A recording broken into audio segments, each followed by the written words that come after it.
Gazipur metropolitan Kashimpur থানাধীন Kashimpur press ক্লাবের ত্রিবার্ষিক নির্বাচন নির্বাচিতদের সংবর্ধনা দিয়েছে গাজীপুর মহানগর ২ নং ওয়ার্ড বিএনপি।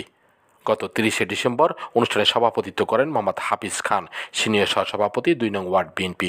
সাংবাদিক নেতাদের মধ্যে উপস্থিত ছিলেন মোহাম্মদ আমিনুল ইসলাম, সভাপতি দৈনিক আজকের বসুন্ধরা, মোহাম্মদ আব্দুল কুদ্দুস, সাংগঠনিক সম্পাদক রাজধানী টিভি, হুমায়ুন কবির তালুকদার, কার্যনির্বাহী সদস্য মাই টিভি, তারিকুল জুয়েল, প্রচার ও প্রকাশনা সম্পাদক মোহনা টিভি, নুরে আলম জিকু, যুগ্ম সাধারণ সম্পাদক 16 বাংলা টিভি। আয়োজনের মধ্যে উপস্থিত ছিলেন হারুনুর রশিদ, যুগ্ম সাধারণ সম্পাদক বিএনপি। এ সময় আরও উপস্থিত ছিলেন বিএনপির নেতাদের মধ্যে মোহাম্মদ খোকন হীরা, মনির আমজাদ সহ অনেকে। বিএনপি নেতারা বক্তৃতায় মাদক ও সন্ত্রাস নিয়ে বস্তুনিষ্ঠ সংবাদ প্রকাশের জন্য আহ্বান জানান। আপনারা আমাদেরকে সহযোগিতা করবেন। আর এখানে আমরা একটা অফিস নিয়েছি, অফিসের দিকে আমরা আশা করি আপনারা খুব দৃষ্টিতে দেখবেন।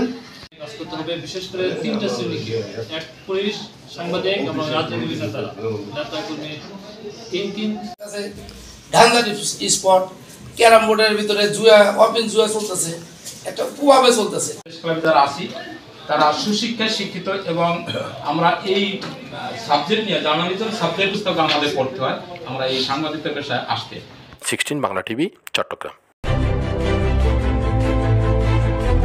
16 বাংলা টিভি, আবহমান বাংলার